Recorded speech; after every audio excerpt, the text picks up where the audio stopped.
our students. Brian Proctor, the art teacher, back in the classroom with another lesson. And this one is story time. Now, I've had several people ask me to talk more about the Samurai Clown book, the Trials of the Samurai Clown book. Now, usually I don't do videos just because one person asked me to show them something. Now I will, and I have, if it was a really great idea, and I have, but I hadn't planned on doing this, but I have had several people ask me, and lately I've had someone else ask me again. So I said, since it'll help promote the book, I'll go ahead and do it. But I didn't just want to just blow my own horn and just talk about the book. So I try to work, I worked into a lesson, I worked a lesson into the story as well, so that you guys that are out there that are doing comics can see basically how it's done and how it was put together. Basically, the Samurai Clown, how it was put together, and the things that I went through, and the things that I failed with, and the things that I made it with. So basically, this is a story about it. And then at the end, near the end, I do tell you the whole premise of the story, but it's just really a deep story. It was just original, and it was a deep story. So yeah. Just get ready for it. So here we go. This is the video. I forgot the title of it. It's going to be right here. I think it's like the making of a comic book or something. Anyway, let's go on to the drawing table and I'll tell you about the Trials of the Samurai Clown. Trials of the Samurai Clown. So let's talk about the journey. This is the Samurai Clown. Now, he started in 2000 when me and a co-worker started talking about an anime, Samurai Champloo, and I could not remember the name of it, so I said Samurai Clown. So that stuck with me, and when I went back to my desk, I worked on the character, I worked on the story, and then produced the Samurai Clown. Now, let me tell you a little bit about the story and the characters, and then we'll go into some other things like mistakes and how to and how not to. So this guy, when he was 9, little boy, when he was 9, his mom gave him a birthday party and had a clown perform. So the clown did magic, acrobatic tricks, all kind of things. And then the boy realized at that point that that's what he wanted to become, a clown. So from then on, he learned tricks and jokes and so forth and so on. And he always liked the old samurai movies. So by being 9 and being in school and trying to be the class clown or a clown period, you get bullied and you get beat up. So he started to learn the martial arts, and then especially kendo, because he loved the sword. And yes, this is a katana and not called a samurai sword, but because you know that and I know that, means that people don't know that, and it's considered a samurai sword. Because I had somebody say that, oh, it's not called a samurai sword. The samurai used the sword, so it was called naturally for us layman's samurai sword. So as he grew up, he learned all the ways of the clown and the samurai. So one day when he was putting on a performance, he was a clown for hire, and he went to a children's party. A lady hired him to do a party for her children, and she had an ex-husband who was abusive, and he had not a warrant, a restraining order, so he could not come, close to the house, to the family. But him and his friends were out in the woods across the street from the party, and they were drunk, and they were looking at him perform and so forth. He just wanted to see his child's birthday, but because, as I say, he was a drunk and he had a restraining order, he could not go.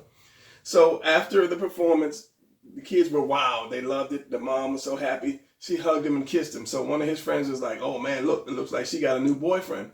So him being drunk and outraged, he was going to attack the clown. So when he left the party to go to his car, the drunk husband and his friends got behind him and were going to basically hurt him. But the clown, being a nice guy, he just shrugged it off and just joked about it. So the guy got mad and he broke his bottle, because when you're drunk, you always had a wine bottle, a whiskey bottle, and was going to attack the clown. But he had his wooden kendo sword in the car. So then he made real short work of the guy and his friends. And the ringmaster saw that as he was kind of driving by. So then he hired the clown to work at the circus. So the circus, we'll get into that a little bit more. So of course this is more pictures of the clown. So you should draw as much as you can your character from every different angle, because this is your character and you're gonna have to draw them over and over and over again. And this was an unfinished one. And the one thing I wanted to do to set this guy off was to make him hairy. He's really, really, really, his legs, nothing else. His legs are just really hairy. And he has the, I can't think of what that's called, the tooth, between the teeth, you have that, I can't think of when you have that space between your front teeth. And those were gonna be his standout traits. So we have another, and then I had the raggedy suit. It was kind of like the Karate Gi, but as he was on the run, and this is what he had, it got worn out. So this was his suit that he traveled in, or he was running from. And then, but I also had to give him basically a nice little suit, because this was kind of like his fighting gear. So I had to come up with that one as well. Now, the ringmaster. The ringmaster is in charge of the circus. Now, he is the leader of the group, and his word is law. The two things he cares about, number one, is putting on a great performance. That's his basic number one concern. Don't put too much salt in the popcorn. Don't water down the sodas. Make sure the seats are clean, blah, blah, blah. You know, that's his thing, because he is in charge of the circus. He loves the circus. Two, he is the ringleader of a group of assassins. The circus is a group of international assassins that go around the world doing, I don't want to say, if you hire them to do assassinations, then they come. Because who doesn't love a circus? The circus will go around the world. Nobody questions that. So they always do these, as they call, performances. They never say a hit or a murder or something like that, because if they are bugged in some way, the police can say, he said he's going to murder somebody. So it's always called a performance. It might be a performance or a private performance if someone doesn't show up to the circus.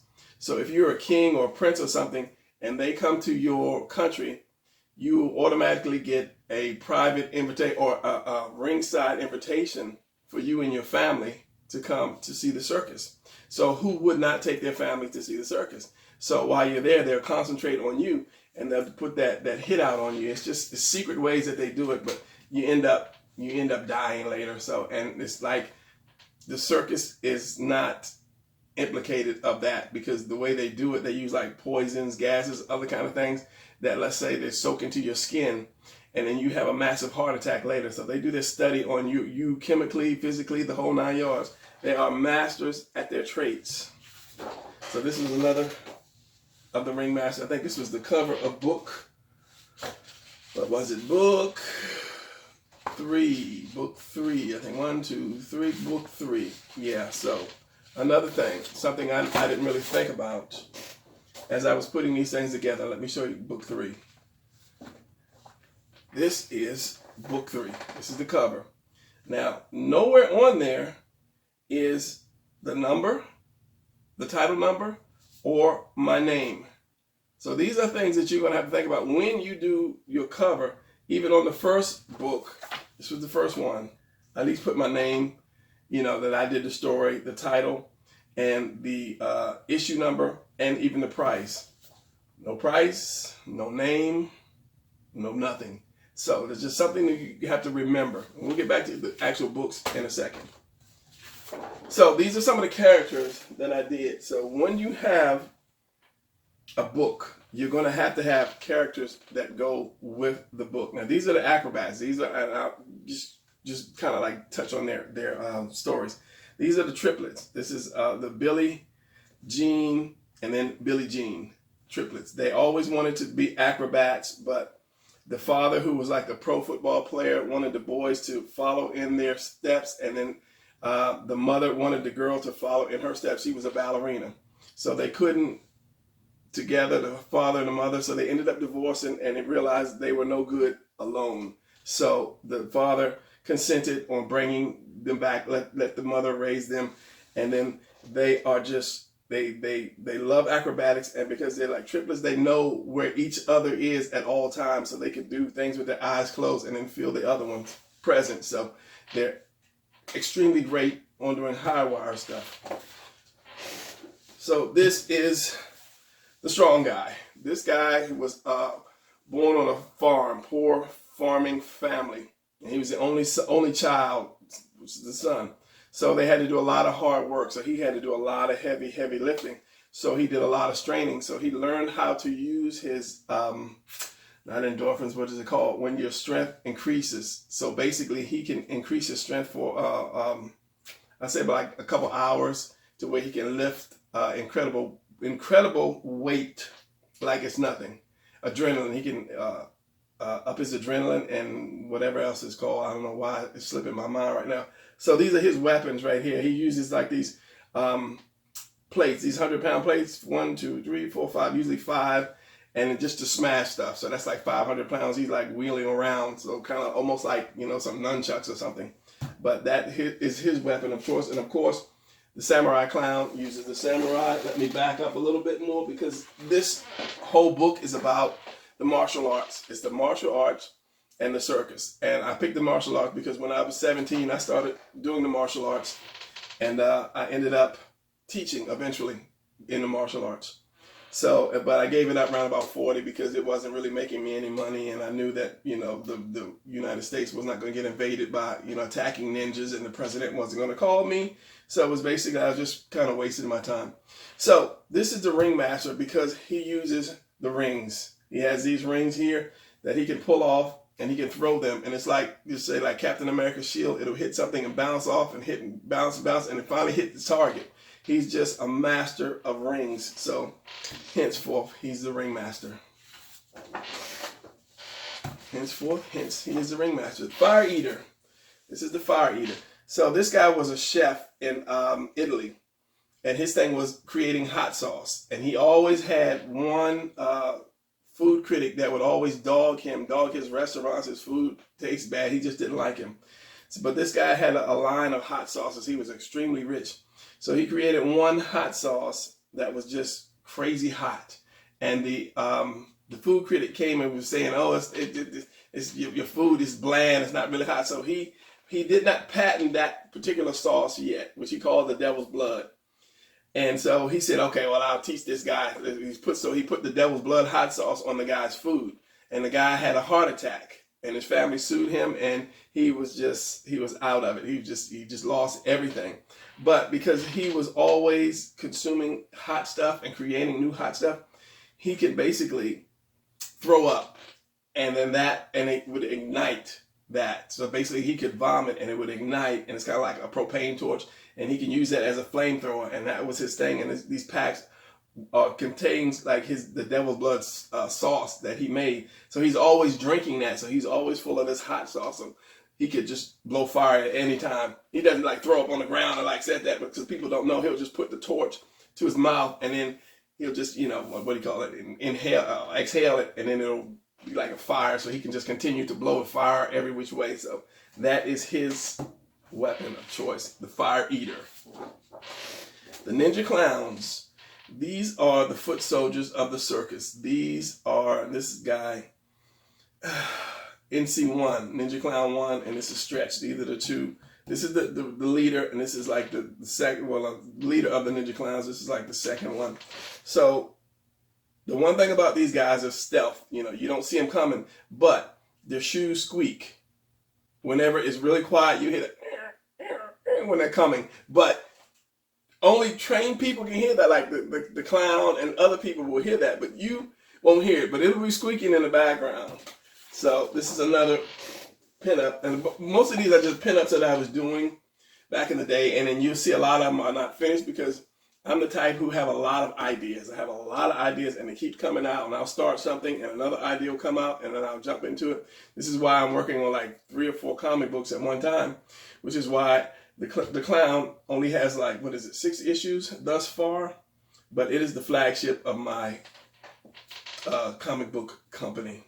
So yeah, these are the ninja clowns, and one thing they use are like these pies, and these pies are laced with chemicals, so you can hit somebody in the face with it, and as I said, it'll soak into your skin because of your makeup, and then you could die of a massive heart attack 2 days later, and the circus is always gone. The circus is long gone after that performance. So they use an array of weapons, and because they're clowns. And then ninja clowns, they dress like ninjas. So this was another one, and I might use this as a pinup someday. And then now this is the circus team. This is the major group of the circus. These are the assassins. These are the top assassins.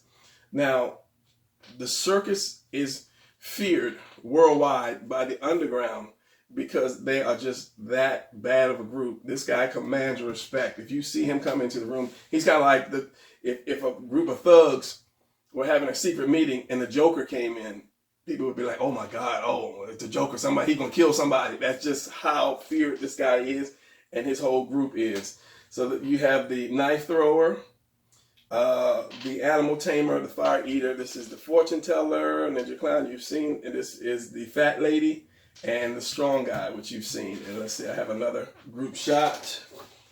And as I say, the circus is just feared around the world. And these guys have become like best friends, brothers. And the number one rule of the circus is once you join, you cannot leave. You cannot leave because you know the secrets of the circus. So it's kind of like the mafia. Once you join it, you cannot leave. So that's the number one rule. So what happened was he broke the number one rule and he left because he had just way too much. He never wanted to become an assassin. He just wanted to entertain people and make them laugh. But he did one job too many, and it went wrong. The job he was going to do just went to hell. And then he was like, I can't do it anymore. So what he did is we went back to the circus.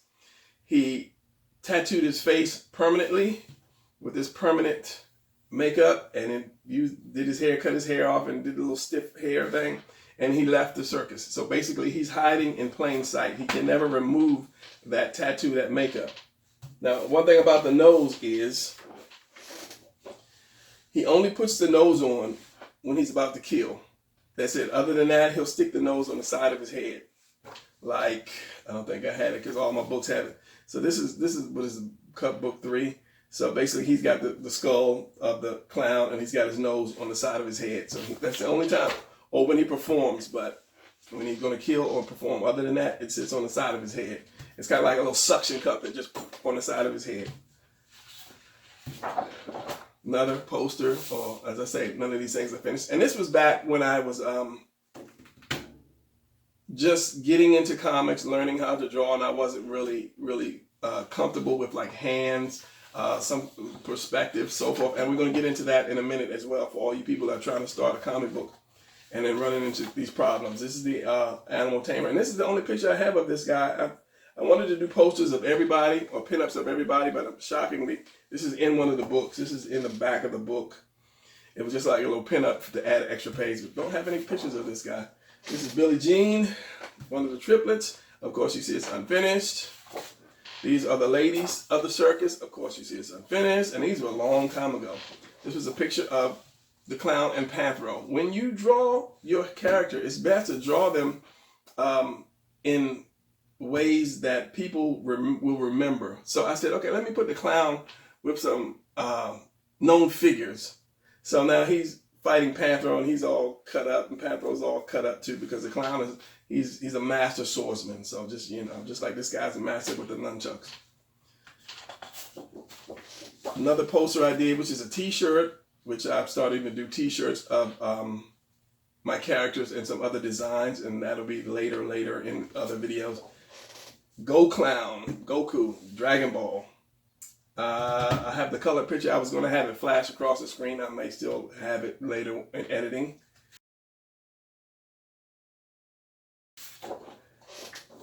The Hulk Flash versus the Samurai Clown. So yeah, you just have to do stuff like this so people can remember it. Everybody knows the Hulk. Everybody knows the Flash. But then they're like, what is the clown doing up there? So they might want to research your character. So yeah, pinups. This is an old picture. This is one of the very first ones. And look at the art style, like the clown and everybody else. So let's get into people doing books. Your first book. Everybody wants to do a comic book, but there's always excuses about, I don't want to do, I'm not ready to do it, or this or that. So we're going to talk about that right now. And this is the clown in his car. The man he got money. He's rich. He's not a poor vagabond. He's just hiding. He's staying off the grid. But this is his car. I never really finished it. I have to do the wheels. I didn't know what kind of rims, and I didn't want the wheels to be not round. So yeah, this is the clown. All right, so let's talk about book number 1 and things. A lot of people have written in and saying that they wanted to start their comic book, but for reasons why they didn't do it or haven't started yet. And some is like, well, I can't really draw yet. I don't know how to draw well yet. Or another one is, I'm afraid somebody's going to steal my character. Now, number 1 is, if somebody's trying to steal your idea, if you put this out, like this is out now on video, you're looking at this. That means the world potentially can see this. Nobody's going to come around and say, you know what, that's a good idea, I'm going to steal that and make Samurai Clown. Because you get sued for that, because the world has already saw that Brian Proctor created the Samurai Clown. So once you get your character out and people see that, that's the credibility that you own that. As long as somebody else doesn't own it, like if I wanted to do a Wolverine, you know I'd be in handcuffs tomorrow, or I'd be sued tomorrow. So you can't do that. So people try to do knockoffs of Wolverine. Maybe he has 2 claws or 1 claw or 4 claws. But they couldn't call him Wolverine. They had to call him something else. So don't worry about somebody stealing your character, as long as you get your character out first. But if you wait years and years and years, somebody might have that idea before you and get it out, and then you'll run around the house kicking yourself because you kept that idea under your bed all this time. So put the book out. Keep going. Number 2, I can't draw well. I want to get better at drawing first. If you do book 1, you do your first issue, by the time you get to your 3rd book, you will be a lot better at drawing. I've seen so many beginning books where people cannot really draw well, but number 1, they're putting it out, which is a good thing. Number 2, they're continually drawing. And as I always say, the more you draw, the better you get. So I was not the greatest drawer back then. I mean, I could draw, but I had no idea about comics and so forth, and basically how to produce it, because this was my first one. So all I did was look at comic books and said to myself, I want to do that. So I had this character and I want to put it out. So I did that, and I knew that I did not know how to color. I did not have the money to pay a colorist. I didn't even know who to go to color it. So what I used was grayscale, and you can get markers like these, and they come in shades of gray. And I think that's what it's called, package. It's called shades of gray. And they have like your real light gray, and then your dark gray, all the way up to black. I think it's 5 or 6 different shades of gray that you have that you can use. So I did that using a lot of shadow to save me some money, because I couldn't have it color. I didn't have a colorist. So these are some things. And the first story was about him. He was going through the desert. He was running, trying to hide through the desert. And then he found this little oasis with this city inside of it, or this town inside of it. So, he helped this boy. The ninja clown showed up to attack him, and the boy was out there, and he helped the boy. So the boy took him back home, and then he became friends with the family. So, as I said, these are shades of gray. So these are just some pages from book number 1. And this is when the ninja clowns found him. And I say, if you look at my style then and you look at it now, you'll say, oh, wow, that's a big change. And I'll show you the comparison. So one thing you have to do, your page count. Now, what I used to do was I would see the image in my head, and then I would draw it. And then I would come up with dialogue later. Dialogue would flash in and out, but I saw like these guys facing off, and there was a guy behind him, and he took his hat off and was going to say, okay, let's do this. And he dropped his hat, put his nose on. This is what I'm saying. He always has the nose on the side of his head. I think back then I had a string attached to his nose, which I ended up losing the string. So, your character's going to change a little bit. And then this guy, he was pulling his sword out, ready to fight. So, but knowing my mistakes now, I can't say it's better to draw it and then have the dialogue, but when you have dialogue, you know how much space you need to use, that you're going to chop your picture off. Because in the beginning, I would do so much detail on all these things, and then my dialogue, the word bubble, chop it off. Such a waste. Like right here, if all 3 of these guys were talking, I'd have to chop this off. I'd have to probably bring it down here, and then I'd have to bring it down here. So all this is wasted. So you need to have your dialogue before you really start putting your final drawing down, or you'll chop up all of the stuff you wasted. And I'm really detailed in my stuff. I'm saying this is my first one. It's not going to focus, but the detail in the hat, just I was a detail person. Why the samurai clown? Why the samurai clown? When I came up with the idea, it was original, and that was one of the things, because if you look at people's character, especially these new artists, writers, they think about a character, but it's a knockoff of somebody else's character. How many X-Men teams do you see out there? You always have the leader, the girl, the big guy who is like Colossus, the fighter who would be the Wolverine, and maybe the two other guys, the show off or the acrobat or whatever, and one could be like Iceman and the other's the Angel, or they put another woman in there just for sexual showing. But everything is like that. Or you have the one guy and a trainee, the Batman and Robin type, or you have the Snake Eyes guy. But the stories are always based off of somebody else's story, and there was really no originality out there whatsoever. So I said, okay, this is going to be good because it's going to be original, and it's not about fighting. And that's another thing, that when people design their characters, or where they have their characters, it's all about fighting. And we have so much anime out there now that's all about fighting, like Dragon Ball, One Punch Man, and so forth. But One Punch Man has a fairly good story. But the thing is, if all you do with your character is fight, then you're going to eventually run out of viewers, basically, because if he fights in issue 1, he fights in issue 2, fights in issue 3, fights in issue 4, what's the deal? You're going to get tired of that. There has to be a reason for your character to exist, and I've said that in a number of videos. If I have to go to work every day, but suddenly I have $200 million tax-free, you think I'm going to go to work the next day? So if I have the power of Superman, I'm going to go out looking for crime to punch on people. I mean, Superman, and one thing about Superman, and I said this in a video, and the guy was like, "Oh, I won't watch your videos because you diss Superman." I don't like it now because he's too powerful. He's too powerful. But that's the writers. And in one book, and one thing I saw, and it was like universal way. The Green Lantern was fighting some creature, and he was losing. So he just said, like, "Help me, Superman." Superman's back on Earth. You gotta understand, this is galaxies away. And it was like kind of a whisper, "Help me, Superman." Because I think the guy might have been choking him or something. So Superman heard him from galaxies away. And then in an instant, he had that kind of speed that before the monster could kill Green Lantern, Superman was there. Okay, that is like faster than the speed of thought. Number one, he heard him through the vacuum of space, and he was there in seconds. Not even seconds. It was like in an instant. He was just that fast. So, okay, now here we have Doomsday. Doomsday comes down. He's punching Superman around.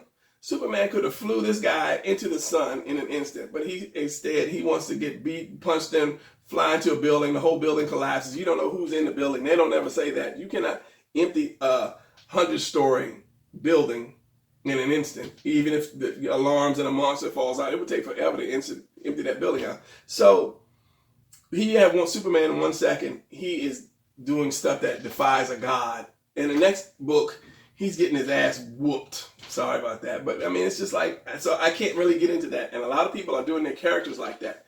So if you have 10 powers, if there's only 10 powers on the planet created, and you can choose those 10 powers, or one of those 10 powers for your character, a lot of these young writers are choosing all 10 powers. Oh, my character won't be beat because he's got all 10 powers.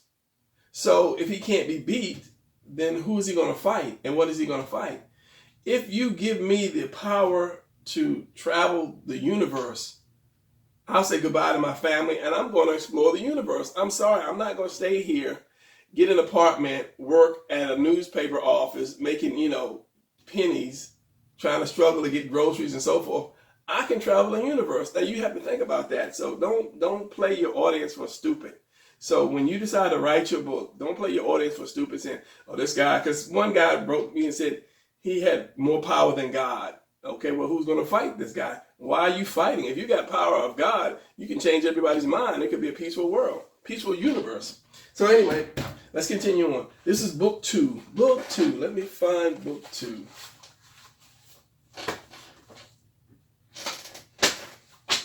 Continuing on with the, which one is book 2? And as I said, it's bad because I didn't number it. This was book 2. I did a little side cover because I couldn't fit that straight up and down. It was just too small, so I did a side cover. Yes, you can do that, but then when you open it, it's like that. So yeah, book 2. Still doing the grayscale. Now, one thing about the clown, he has a lot of gadgets. This guy's like a James Bond. He's an assassin. So assassins need gadgets. And one thing he has in his shoes, which he never takes off, you'll never see his shoes off. He has like smoke screen where smoke will come out the heels. He has hydraulic lift so he can jump high. He has like a little shotgun, a buckshot thing in the toe of the shoe. That's why the shoes are so big. Basically, the shoes have, like I said, a lot of gadgets, a whole lot of gadgets in it. So in this particular scene, the ninjas were coming at him, ninjas clown were coming at him. So he started doing his little break dance and allowing the smoke to come out. So when the smoke was so dense, nobody could see, he started hacking away on these guys. And this is not a slash and hack book, like, you know, some crazy clown attacking people just because he's a clown. I mean, it was just a guy who always wanted to do something to make people happy, and it just went wrong, and then he ended up leaving, which was the rule, you couldn't leave. So this was him fighting the fire eater. And this video is going to be kind of long. It's probably going to be an hour, so you can fast forward it, but you're going to miss the information because most of this is going to be information and me showing you these pictures and doing some examples. Now, when doing a comic book, you always know you got to do a thumbnail. So let's do an example right now. And this is how I do my thumbnails. I had just one that I was working on. This is just something I do. These are like your rough thumbnails before you do more of a detailed thumbnail, and then you do your final picture. So you do your rough thumbnail, leaving room for your dialogue. And that's something I never did. I just always just drew the picture and didn't have room for the dialogue. So always do that. Then you figure out which picture is more important. So if I do this, and I usually try to do 6 panels, no more than 7 panels, unless it's just something really small that's on the side. And then I figure out, okay, in this part of the story, what is going to be the most exciting? So I would have to have that most exciting part to be the biggest part. This panel would draw everything else together. Like this on this one, you know, you have dialogue. This is the biggest panel because these guys are about to clash. They're about to clash. And then this one was lightning came from the clouds, and it hit a tanker, which they were fighting by, and then the whole thing exploded. So out of all this one showed you where they were by these tankers. These were chemical tankers. This is for a lesson that I'm still working on for YouTube. And this one where they're about to throw that first punch, but lightning hit the tanker before they could punch. So this was the biggest one. This was the second. This is the third, and then the big kaboom. And I could have had a small kaboom, but I wanted it big because it was a big kaboom. So that's something you have to do when you start doing your roughs. And I'll just do that, you know, all day from the panels. Sorry for that little bit of cut. I had to empty my camera out because it was full. I didn't delete my other videos. So as I say, once you have to have that even number of pages. That is why if you ever come up with an odd number, then you throw a pinup in. It's always good to have a pinup with your character. And I'm looking for the one where I had the animal tamer, which is buried under so much junk. But it's always good in your book to have a page. Maybe I can find it in the book itself, if that book is actually published. It's always good to have a pinup, this one, in your book. Now, I wanted to give his bio, but I did not do that because I was just trying to get this thing out because I've been working on it for so long. So that will take care of your pageness, even pageness. Just add a bio or two or a pinup or two, and that gives your reader something extra. So yeah, you have to have even pages. Now let's get on back on this. Now, if you actually look at it, you can try to see my art changing, the style changing, because it is changing. So what was that? That was book 2, I believe it was. So let's jump on to book 3.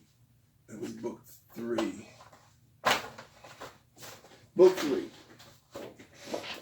Still going with the grayscale. Now this was when he found out that the clown left, and he was just like distraught because that was kind of like his brother. So now he has to, the clown was like his brother, you know, they were just that close. So now he has to come up with that decision, which, you know, he cannot go against the rule. You know, you cannot leave, you know, so bring him back dead or alive. You know, so when he sent, some of the people don't like him because he was the #1 circus attraction. And that was the thing in the circus, that little family squabble about who's going to be the best performer. That's what I'm trying to say. And he had rose to the top of the best performer. And the fire eater hated that because he used to be the best until the clown showed up. So he sent the fire eater, and he knew the fire eater was going to kill him. He wasn't going to bring him back alive. So again, this was a little fight scene that they had before he left. And I'm always a detailed person, and I took the opportunity to, my friends, we had a company together. We had a little thing together when we first started. So I put his books down here. So that was just kind of like Twilight, the Battle of Spiritual Warfare. That was one of his books. So just, you know, just a little helping out your friends. And then this is when he left. Basically, this was a flashback, and he ended up leaving. Is this another book? But to speed it up, he ended up leaving, and he was in this town, and this was the mayor. He went to the mayor to get a job because they were hiring lumberjacks, and he decided to try to get a job, and the mayor was like, you know, grumbling about, oh, what am I doing? Because people were disappearing in the town. It was a wood, and he was going to build it out of, he was chopping the trees down, using the trees to make his little wooden town, and people were disappearing in this issue.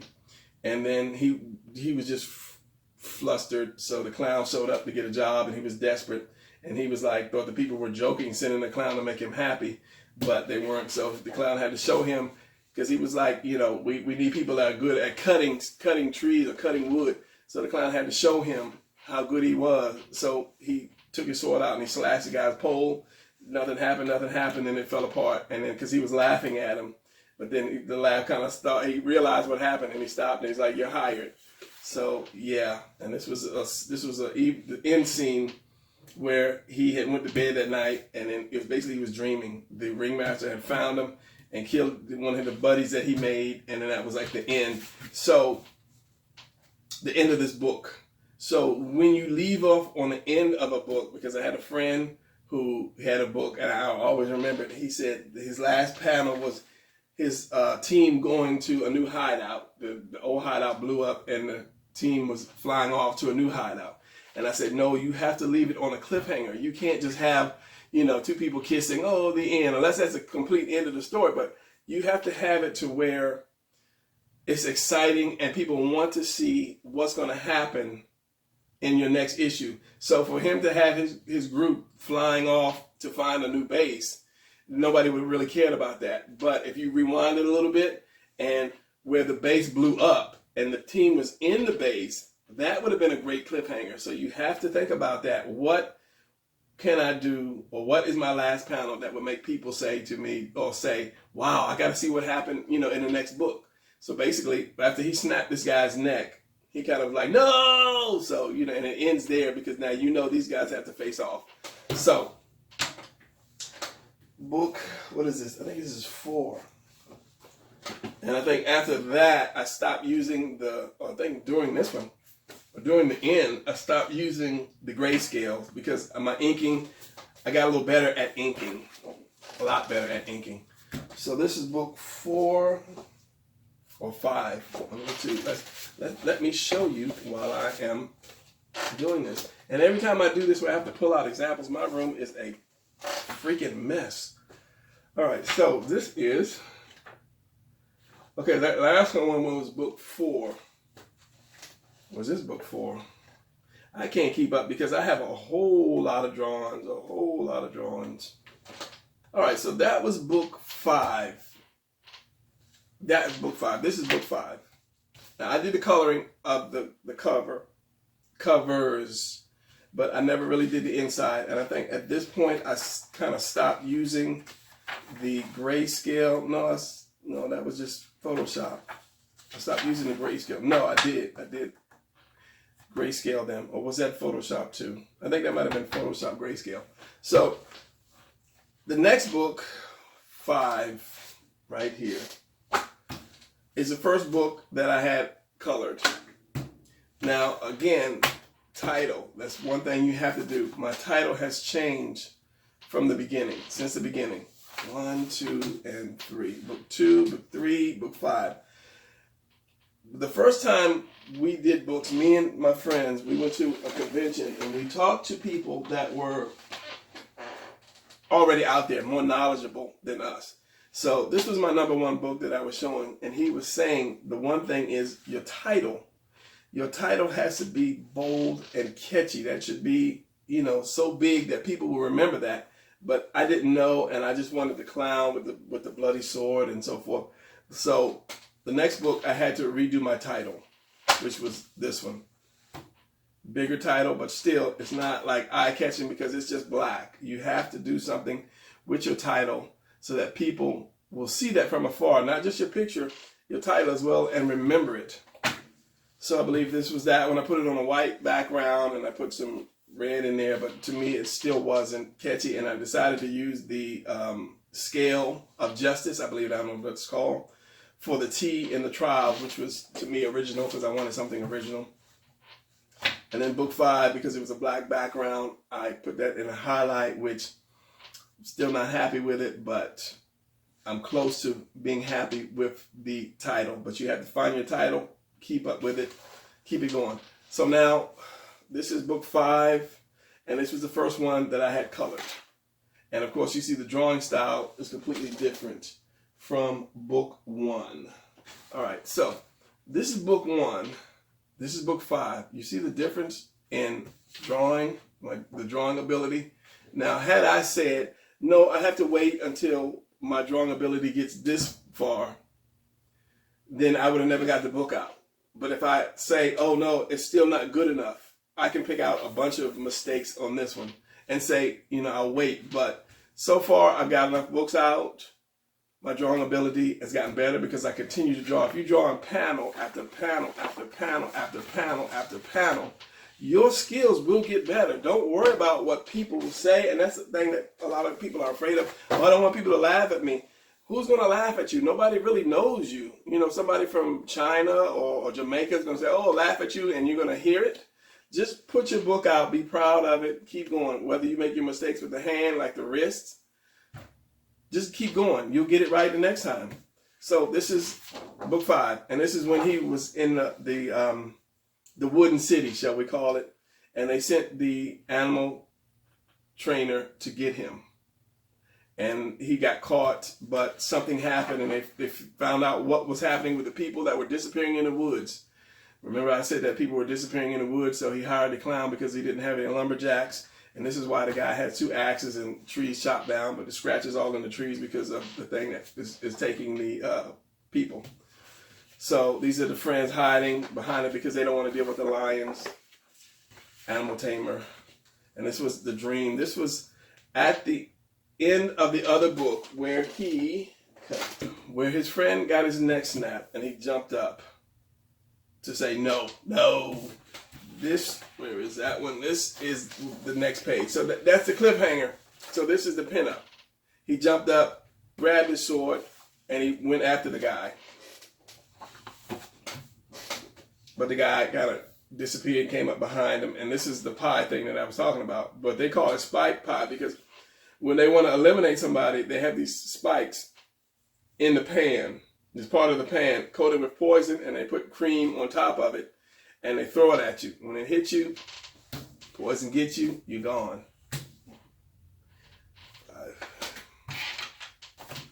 Book 5. And finally, book 6, which I don't have printed yet. It's done. I was going to send it to the colorer, but I decided to do another title first because I have several title books that I'm working on. This is why I tell people, you know, I rarely help people. I want to help you get your books out, but a lot of people I don't help because I'm trying to put out like 3 books at one time, and then my drawing books, the YouTube channel. I have a clothesline that I'm coming out with. So I'm doing all of this by myself. So it's really hard to do stuff. So this is book 6. This is continuing in the woods. And this is when he was telling the guy about when he was young and how he saw this clown and what the clown did. It was why he wanted to become a clown on his 9th birthday party. This is one of the axe. He grabbed the axe that was broken. And when they first discovered the lions were in the woods. So let's talk a little bit more about character and character design. When you design your character, you're going to have to know what that character looks like from all different angles. And it's something that I got on a couple people about doing their hair. They wanted some kind of spiky Goku hair. And I did a book for the guy a long time ago. And he had some kind of hair, it was like this, just weird hair that he came up with. And I told him, I said, well, what does that look like from the back? What does that look like from the side? So what I did was I drew his character. I drew his character from like 3 or 4 different angles, from the front, from 3/4, from the side, and from the back. And I said, now draw your hair on there to show me what it looks like so I can draw your character. But he couldn't do it. And I was like, okay, well, then you don't need to be drawing, you know, hair like that if you don't know what it looks like. It might look cool to you in that one rough drawing, but you have to draw that drawing over that hair over and over again. So every time I turn the clown around, he has to look like the clown from every angle. And that's something you're going to have to work on your faces. Make sure that your character looks the same on page 1 as he does on page 12. So it's just something you have to think about. Don't just say, oh, look at my character and leave it at that. Turn that character around. This is why I drew the clown over and over and over again in just fun pinups, so that I could get used to drawing the clown. I could get used to what he looked like, happy, mad, sad, and so forth. Just draw, even if you never see, you know, bring it to light.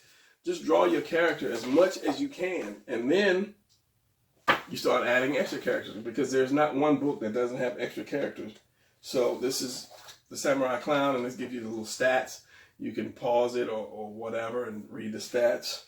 And I'll just run through these real quick because these are more pictures, and I have this big old folder full of clown things. You see how many pages that is? And this is all drawings and stuff of the clown. Drawings and ideas. Colored. This is the head, like I was saying. You have to be able to see what does that look like. These are the new costumes for the acrobats. Billie Jean, and it's Jean, and it's Billy. The blind eye is what I call him, because he's got these thick glasses. And I didn't tell you the story of this guy. He's got real thick glasses because he really can't see. And because he always had big glasses on, people made fun of him. So he would always go out to he had a creek down from his house, and he would go out and he would just throw rocks in the creek. So eventually he started setting little targets up, little bottles or cans or whatever, just out at the creek, around the creek. And he would just throw them and just knock them down. And he got so good at that no matter what he threw at, he could hit it. So he had a great eye-hand coordination after just years and years of being by himself, just going out and just throwing rocks at stuff. So he was discovered by a little circus guy who was a knife thrower in the circus. And he trained the boy how to throw knives. And the boy fell in love with his daughter. But the circus got robbed, and we'll just leave it right there. And this was not a real circus. This was kind of like little traveling carnival shows. And then we'll leave it at that. But he has knives, and he has like this round thing on his back. It's like a backpack. And there are knives in it. So when he pulls one knife out, it moves over and another knife pops out. And I think I have a picture of that. I'll show you that later. This is the fat lady, animal tamer. So I do have another picture of that guy. But he changed. I think his boots changed. But what happened, I don't think I ever told you about this. His parents were like, I don't want to say animal conservationists, but they they did research on animals, so they lived basically out in the wilderness, watching wild animals, and there were lions that they were studying. And when they had a child out there, they let the child kind of be raised by the lions to see what they would do. So, but he was with them and with the lions, back and forth, mostly like with the lions. You know, they got him if he got sick or anything. But coming of age, basically, he challenged one of the lions. They were small. They were still small. So he got cut across the face and it ripped part of his ear off. So from that, he decided that no animal would ever defeat him. So he has these whips, and these whips are just like unbreakable. Like if you would say, what is it? Not titanium, but vibranium. You know, nothing can really break vibranium. So it's just whips are just unbreakable. Strong man, fire eater. This is Stretch. This guy's like 7'4", I believe, and he just has the long sword. This is NC1. This is Ninja Clown 1. And his thing was, he's just short, kind of like a midget. And he's really plain. And he's the type that can walk in a room and nobody would really pay attention to him. So he's basically almost invisible to people because he just, you know people that you don't even pay a second attention to them when they come in. So he was like that. So he mastered the art of stealth, just hiding in plain sight. So that made him a great ninja and the ninja leader. Now, these are some balloons. Now, the samurai clown uses compressed gas capsules on his belt. Now, each capsule has something different in it. Some might have just like helium. Some might have laughing gas. Some might have a poison gas. So what he does is they hook to his daisy and other things that he wears. So he can switch out capsules. Now, one of the things he does is he'll blow up a balloon by using the capsules. They're really compressed, so they don't run out quickly. They'll blow a balloon up, you know, almost in an instant, like, and it's done. But he can use different types of gases in these balloons. And after a while, the gas will seep through the balloon, and once it makes contact with air, it blows up. So he can put several balloons up and tie them up like he did in one story. And the balloons will explode, which will cause them to explode. That one explode, cause that one to explode. So he just uses all different types of tricks to eliminate the target or to escape or to do whatever. The daisy, his daisy that he uses, not only does it squirt any type of gas that may be hooked to his belt down here, but it also, the petals will close up, and it also is razor sharp, so he can throw it and it will cut through things like wood, you know, a limb, as in an arm or something like that. Or he can fold them up to where it's like that, and he can use it for a long distance like a boomerang. But he usually throws it and he catches it with the 2 fingers, and he's the only one that can do that can catch it because these are razor sharp. The shoes, as I said, I told you this is going to be a long video. The shoes have all kind of different gadgets and devices in it. I say it has like a little flamethrower, the smoke screen, it has the hydraulic jacks, and it has a little shotgun in it. And it's controlled by his feet. If you can see that, there are pressure pads where you can move your toes. It's kind of like typing in something. He'll move his toes and his heels and so forth, and it will activate whatever it is in that shoe. And as I say, the shoes never come off. That's just part of the clown. The sword is just razor sharp. It will cut through stone. The guard, you can cut through wire on the ends of wire cutters. In the handle, you can switch it out to make it a long sword, more of a spear. This little part comes out and it fits into the what do you call that? This little piece here, I forgot what it's called, and it makes it into a long sword. You can flip open this part right here, this little guide part, and he has medicines inside in case he's poisoned or hurt or something like that. You flip that out, the little vial comes out, you take the top off, it's a little needle already, you inject it in your arm and you squeeze the medicine into him or whoever, whatever. If he was poisoned or whatever, say he's bit by a snake, he has these medicines inside the handle of his sword. Plus he has his 2 little throwing knives or cutting knives there. Picture of the ringmaster, the description, and then the stories. I have a bunch of their stories in here, and I kind of covered their stories already.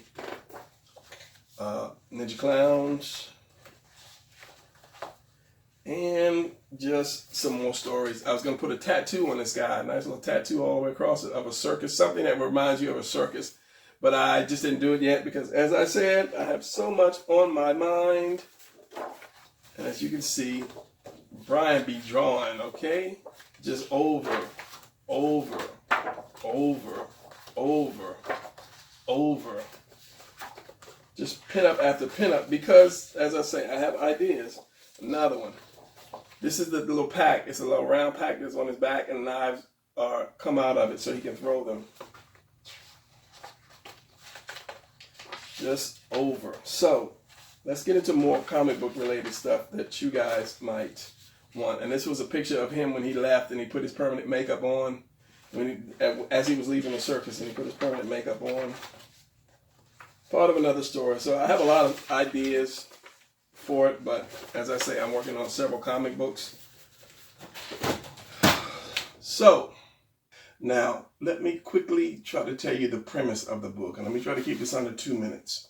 Okay, so you have the circus, you have the East Side and the West Side syndicate. Both syndicates have been fighting each other for territory, property, money, whatever, power for years.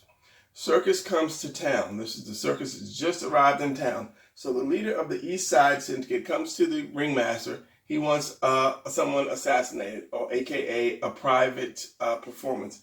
Ringmaster's like, no, we just got here. The first day in town, the circus always has its biggest showing, and I need to concentrate on that. So the leader of the syndicate continues to beg him. He's like, no, it's just a simple job. It's just go in to this person's house, assassinate him. He's just by himself. So he continues to bug the ringmaster. The ringmaster keeps saying no, but the clown is there, and the clown is like, okay, I'll handle it. Now, usually the ringmaster would say no because he is a master strategist, tactician. He handles every private performance, and that's what they call it, a private performance. If you don't come to the circus, they come to you privately. So he's, okay, fine, because he wants to get the circus underway. He wants this performance tonight to be the best. So the leader has a couple of his guys drive the clown to the house. Now, what he's supposed to do is eliminate the bookkeeper of the West Side Syndicate, because he said that the bookkeeper had information on the East Side, and he was going to take that information to the FBI so they can bring down the East Side Syndicate. So he was supposed to eliminate the bookkeeper. So the clown goes in, basically sneaks in, and then is hiding. So when the bookkeeper comes out, as they call it, the bookkeeper comes out, the clown jumps out to get ready to eliminate this person. And it happened to be a woman. So as he jumps out, or the second he jumps out, a crowd of people jump out as well from behind doors and chairs and so forth, because they are having a surprise birthday party for the son of the bookkeeper. The bookkeeper happened to be a woman who happened to have the information on the West Side Syndicate on a microchip in a pendant that she carries, and she carries that. Nobody knows about that. She carries that for basically security, just in case something goes wrong. That's her way out. She can give that information to the FBI or whoever and for protection. So somehow the East Side Syndicate found out, and they want to eliminate her to get that information so they can bring down the West Side. So when the clown jumps out of nowhere to assassinate the bookkeeper, as I say, everybody jumps out screaming surprise. So the women and children just all over the place, because the boy, the 9-year-old son, it's his birthday. So they're all shocked, and they were like, oh, you hired a clown. So at that moment, what else could he do but perform? So he performed all his tricks and so forth and so on for the kids and their parents, and he was happy. He remembered why he started out to be a clown, why he wanted to be a clown, to make these kids laugh and happy. So he gave the best performance of his life. So at the end of the performance, he started to cry. He just broke down and started to cry. Because rule number 1 is, once you join the circus, you can never leave. Rule number 2 is leave no witnesses. No one can be a witness to what you do. So he had to eliminate everybody in the room. Everybody in the room. So after he did that, and these are just some pages, he just broke down. He couldn't take it anymore. Broke down, started sobbing, and he swore that he would never, ever go back to the circus ever again. So he saw the pendant around the mother's neck, who was the bookkeeper. So he took the pendant and he wrapped it around his sword. It was on a chain, so he wrapped it around the handle of his sword. So anytime he looked at his sword, he would know or remember his last performance and of what he did. So he took that and he ran out. He left. So the guys that were in the car outside were waiting for him, and they were wondering what happened to the clown. So they went inside and they saw all those bodies laying around on the floor. So they were like, oh my God, call the boss. So they called the boss and they told the boss what had happened. The clown just went off, and he said, okay, well, find the pendant. So as he saw the woman, he said the pendant was gone. So now the East Side Syndicate's boss thinks that the circus knew about the pendant or knew about the microchip and took it for their own purpose. So as the conversation was going on, the other guy from the other person that was in the car that drove the clown to the house saw one of the bodies of a woman who happened to be the West Side Syndicate's new young wife. He had a son by a former woman who went to school with the boy who was having the birthday. So the clown had eliminated the son and the wife of the West Side Syndicate. So now you will have the circus after the clown, the East Side Syndicate, and eventually the West Side Syndicate once they find out, because you just don't eliminate, you just don't have that kind of power behind you. You run a whole crime syndicate, and then your wife and your son is murdered. So you will find out what happened. So they go back to the circus, or the leader of the East Side goes back to the circus and is like, hey, what happened? You know, so the ringmaster is busy trying to get the circus underway for their performance, their show tonight. So he's like, what are you talking about? You know, you don't step to the ringmaster like that. So he told him, you know, what happened with the clown. So the ringmaster had to tell the people, you know, our brother ran away. You know what we have to do. But first, we have to put on this show, because for the ringmaster, that's the most important thing. The show must go on. So that hurt him that the clown had basically just ran away. So he told the people, all the performers, you know, what had happened, and somebody has to go after him later. But not everybody is a fan of the clown, because the clown is the #1 performer. He came and he took over basically as being, you know, the #1 performer, and a lot of people don't like him. So you have to, I'll bring him back dead or alive, and a lot of people are like, I'll bring him back dead. I don't care about that clown. So now the one thing that the East Side Syndicate's boss said to do to the men, he said, set the place on fire. Before you leave, set the place on fire, burn everything so there will be no evidence of us or the clown or anything. So they basically set the place on fire.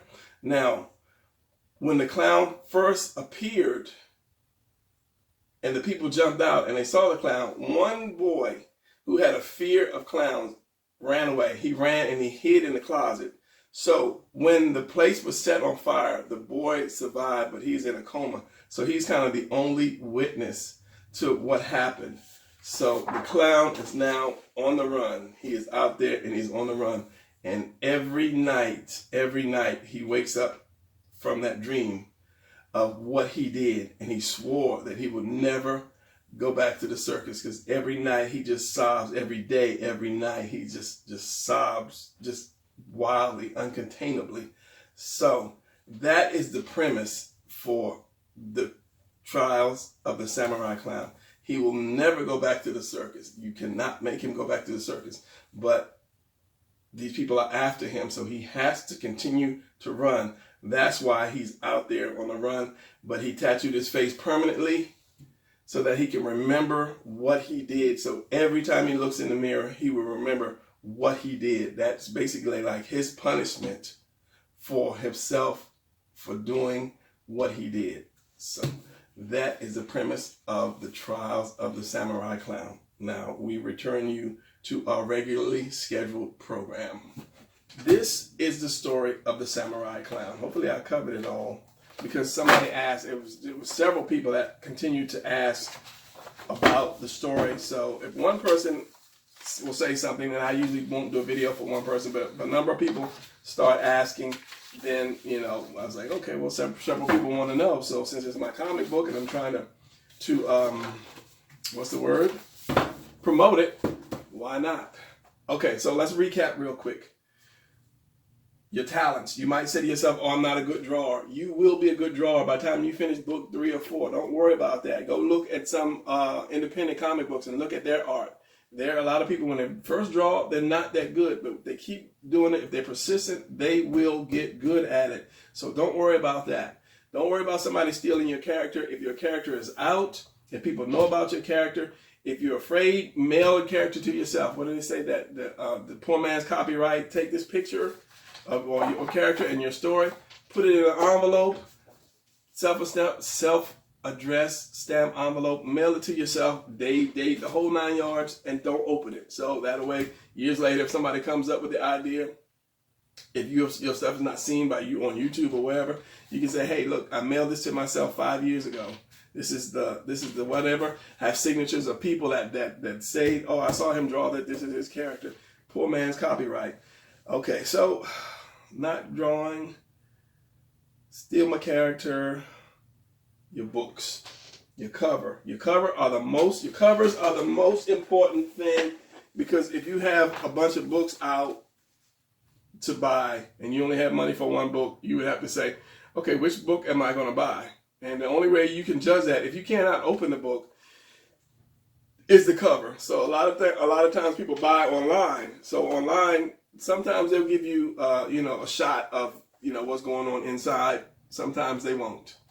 So other than that, it's the cover. The cover is the only thing. And people will pay professional artists to do their cover, while the inside art is really tacky. I'm not going to say sorry, just really tacky. So that's something else that you can do. If you know somebody who is really good, they can do your cover just for sales purposes. Because I have bought some books with, like, they had some big people like Jim Lee or Scott McFarlane. Is it Scott McFarlane? They've done some covers for some people. I don't know how. And the cover was just awesome. And I'm like, I'm going to buy that book, even just because they did the cover. So, yeah, you got to get your cover right. Come up with your title. Try to get a unique title. Not your name of the thing, but just the way your fonts. Try to get some unique fonts. I mean, I forgot what this was.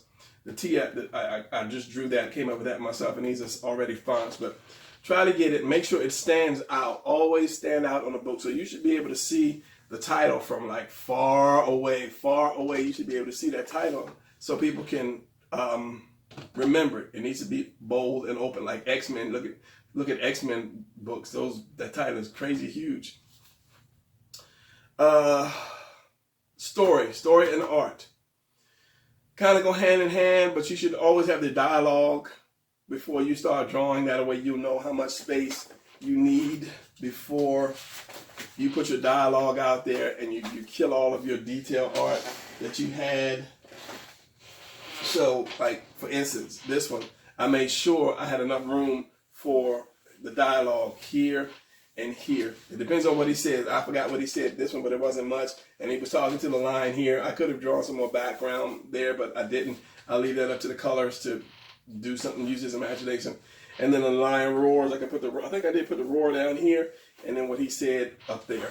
So always have room for your dialogue, and your word balloon. So don't try to put too much detail up where the word balloon goes. Think about like the manga stuff. They draw crazy good background, but then they don't. The people, the bodies are regular, but they always leave room for it, because sometimes they have no background. They just have a nice face there, and then no background, but the word balloon is there.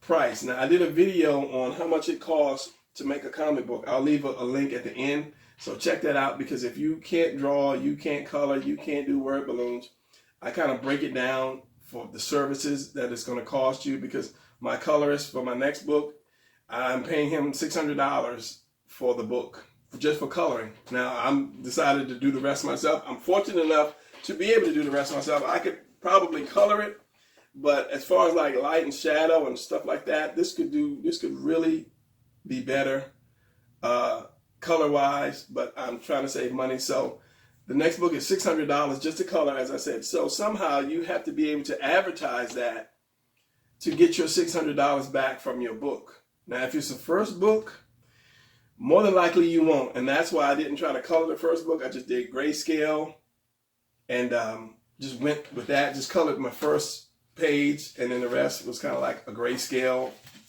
that I could do to save money. Because for every page you do, you have to pay, you know, to get it printed, so, or get it done. And it was by Kablam. That's the go-to people. There are other ones out there, but Kablam has a partnership with Indie Planet. And Indie Planet, if you go to the website, I'll leave you a link. You go to the website. You go to them. They publish your comic book, and after they get everything done, they advertise it on Indie Planet. So that's a good thing, and that's something that I want to do once I get my studio up and running full force. I want to be able to print and advertise as well for the independent guys, for the little guys who don't have the money to you know, go with the big guys. So I want to get, you know, 1 million+ subscribers so that these guys know that you have a book by going to my site and looking. But if you have 1 million subscribers or more, then that's like the possibility of 1 million or more people checking out your book. And as I said to one subscriber together, I said, when you finish your book, let me know, and I will advertise it. I'll do like a little video saying, oh, this is, you know, such and such, and this is his book, and then show it off, and then get you a little revenue. And I will do that for you guys. If you get your books together, let me know. I'll give you like a little shout out on one of my videos, show your book off a little bit, maybe tell a story. Depends on what you want me to do. So, character, cover, advertising, that's something you have to do. You advertise before you get started. Draw and draw and draw and try. Put your character out on Facebook. You know, anywhere you have social media, advertise your character. And I said to people, make t-shirts. There are places where you can make t-shirts, wear your t-shirts to school, wear it out in public. And if you give me 1 second, I will show you, because as I said, I'm getting a line of clothes together. So my avatar, I guess you could call it my avatar. I did a shirt and a hoodie from Ken Customs, and I talked to people about Ken Customs, and this was the hoodie I did, and this was my avatar on this hoodie. This is like a XXX hoodie, which it really came out nice. I'm really liking that with the big hood and so forth. So that's my avatar. If you go to my homepage, you'll always see that picture. And then again, I did it on the t-shirt. So things like this, you spend a couple dollars, you have to spend money to make money. This is my little t-shirt that you see with my little avatar on it. And I've done some with the clown on it as well. And this is not to promote my stuff. This is telling you how you can promote your stuff. So yeah, go look for that one. I forgot what video, but I'll put that link up. And it's called Ken Customs. And it is free to put your stuff up. It's pretty simple. And then you can buy a test shirt like these that I just bought. These are like test shirts for me to see if the print came out well, and you know, I can continue to have it printed or sold. So those prints came out really good. So, and it was like really dirt cheap to get your test shirts. So even if you buy one for yourself, you do that and you just get a test shirt for yourself, because nobody knows the clown until I advertise more. But I did some clown shirts just for me and some people that I know, and just to put it out, so one of you guys might want to do it. But you need to advertise your character or your book or your skills however you can. Tell people, hey, I'm an artist. And that's another shirt that I'm going to put out, just, you know, with telling people, hey, I'm an artist. I'm a comic book artist. So when you go to the mall, you go to the store or whatever, people see that. Somebody might come up and say, hey, I'm an artist too. Maybe we can collaborate. Hey, maybe we can. You never know. So don't be afraid to let people know who you are and what you can do. Because if you hide your talent, it'll die. All right, so I think I covered it all. Journey, what did I call this thing? Journey? The Journey to Creating a Comic Book, Trials of the Samurai Clown. As I said, started in 2000, and it's 2019 now. It might be later when you see this video. But it was a long journey, and you saw all the drawings that I've done. The 5 books, the 6 books actually. And then, of course, I've done other books. But one thing I want to say, don't do like me. There's an old saying, don't put all your eggs in one basket. But if you put one egg here and one egg there and one egg there and one egg there, you won't be able to feed anybody. So there's kind of a rule. You need to put all your eggs in one basket, meaning if you have a book, continue to work on that book. Continue to, don't put everything else to the side. Give it at least a year, or give it at least 5, 6 issues before you work on something else. Because you might have an idea for like a Superman, and you might have an idea for a Hulk, an idea for a Human Torch. And you say, oh, I can do all of them. No, you might be able to, but you'll lack. Something will lack if you put all your talents every which way. So just continue to work on one book until 5 or 6 issues. If it takes off, then you know you have a winner. Continue that. If you start to make money, then hire an artist, hire a colorer to continue this one while you work on the other one, or hire somebody to work on the other one while you continue to work on this. But just continue to work on one thing at a time, which is something I wish somebody had told me, but that's just me. You know, I do a lot of things. So, you know, I'm kind of happy with where I am. I want to put a team together so that I can start bringing in more money, so that people can, and that was the goal of 10 Talent Studios, that I get a bunch of people, they help me. Then once I get established, I help this person, or everybody shifts to this person. We help get that person's books out. Once he gets his books out, we all shift and help that person. So like I would draw the guy's books, but somebody else would write, and somebody else would color, and it would be all in-house. And that's still something that I want to do, and I want to be able to print books, advertise books, distribute books, do the thing. I want to be able to do clothes, eventually to make games, videos, a little animation. So that's the whole dream of 10 Talent Studios. I'm losing my voice, but I'm still working on it. So hopefully maybe somebody with some big cash or fat pockets will see that and say, you know what, that's a great idea. Let me fund this guy.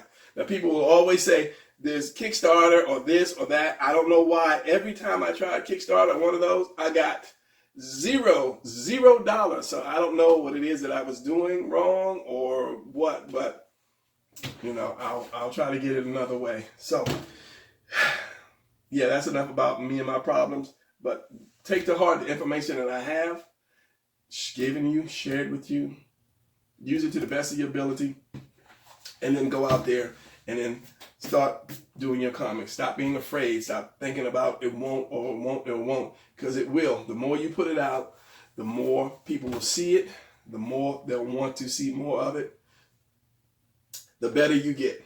So my voice is drying up now, and this has been over an hour minus editing. And I will see you guys in the next video. And if there's anything that I left out, I'll either add it on to the video, make it a little longer, or I'll talk about it in the next video. So that's it. Hope you enjoyed it. Go check out the book. I'll leave the links to where you can get it at Indie Planet, and see some of the other books I have. So I'm out. Thanks. Love you all. Peace. Keep subscribing.